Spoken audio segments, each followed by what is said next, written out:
千金难遇好主揪，万金难有好教学。欢迎来到给肥龙一盒桌游。在军仪棋中，双方将扮演蚂蚁与瞎子，两者将在棋盘上对弈。究竟孤狐离故到底是不是神之一手呢？我的教学前段会介绍概念和流程，后段章节会讲解细部规则。如果你喜欢学习桌上游戏，记得订阅我们哦。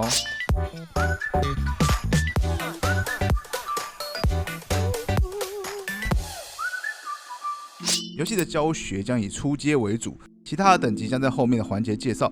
双方玩家分别拿取一色所有棋子，但请将炮、筒、谋放回盒子中，将棋盘位于中央。双方配置如图所示，剩余的棋子放在棋盘外边，称为备用区。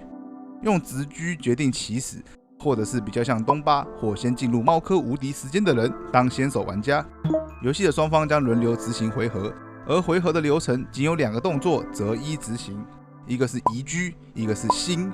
星就是放入自己一颗备用区的棋子，可以放的范围为最远离自己且在该格最上方棋子的那一列到最靠自己的那列之间。新入的棋子可以叠放在自己的棋子上方，造成堆叠，但游戏中一格最多仅能存在2个棋子，一级一格中敌人加我方的棋子最多只能叠2层高。第2个动作是移车，选择场上一格最上方且为己方的棋子，让被选中的那颗棋子做移动。移动请参照表格，后面会再详述。在移动前，请计算选中棋子的高度，因为移动的终点格必须在这个高度以下。另外，除非特别讲到，不然棋子的移动都是不能跨过任何棋子的。移车时，若移到空格或仅有自己棋子的格子，就单纯放到格子的最上方便可。记得一格的高度最多只能叠到2层哦，超过就不能移动到此格。若移动到有对方的棋子格，会有2个选择。第一个是控制，将移车的棋子放到此格最上方；第2个是移除，将此格的敌方棋子全部移除游戏，然后将移车的棋子放到此格上方。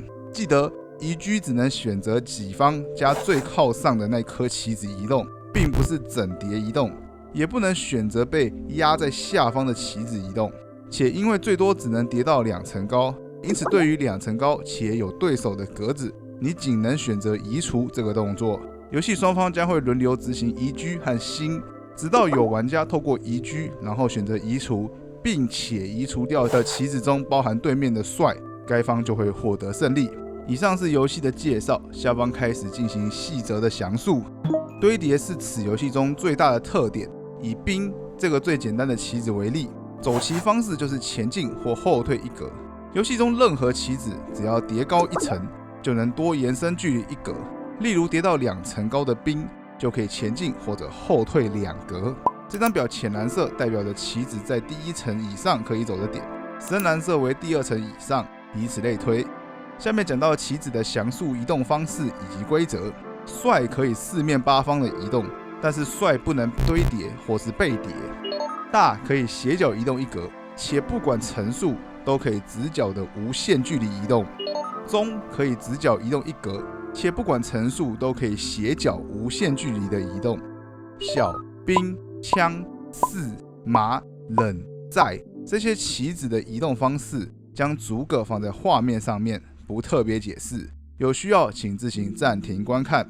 最后一个是攻，可移动到点如图所示，叉叉代表的那一格只要高度不高于这颗攻棋子的高度，攻便可以跨过此格的棋子。相反的，若叉叉的高度高于这颗棋子，那就不能往前方移动，类似象棋中的拐马角。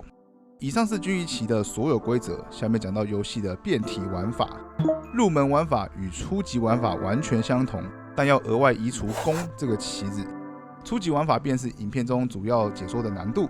中级以上的玩法目前应该还在 WIP， 这边仅整理出参考规则。在起始设置的部分，新增3种棋子：炮、筒跟谋。棋盘一开始不放置任何棋子，从先手玩家开始轮流放置1颗棋子到靠近自己的3列内。双方的第一手规定要放帅，其余的没有特别的限制。任意方放完之后，可以选择喊停，对方这时可以放到想停再停。在规则更动的部分，帅现在可以堆叠了，但帅一定要保持在最上方，也就是说帅不能被叠。棋子的规则如下：炮和筒的移动方法如图所示，记得叉叉是可以跨过的，但高度必须在此棋以下。另外是谋，谋的移动方式如图所示，但谋除此之外还有招降的强力能力。招降的条件是谋成功移居到有对手棋子的点，并选择控制之后，可从自己的备用区拿取与此格对手一样的棋子进行更换，并把换下来的棋子移除游戏。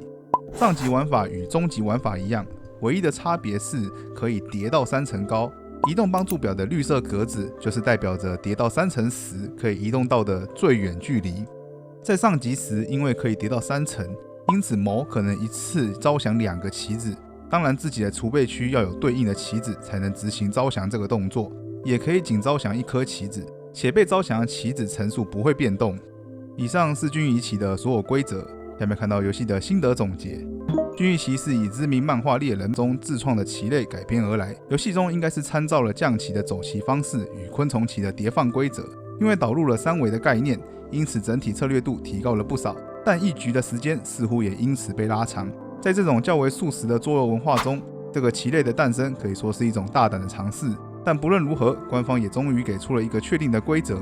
若桌友们是猎人迷或抽象棋类的爱好者，这款应该是一个不错的选择。那这次的教学就到这里，如果喜欢，请帮忙按订阅、喜欢和留言。每个礼拜2晚上给肥龙一盒桌游频道都会有新影片。那我们下次再见喽，拜拜。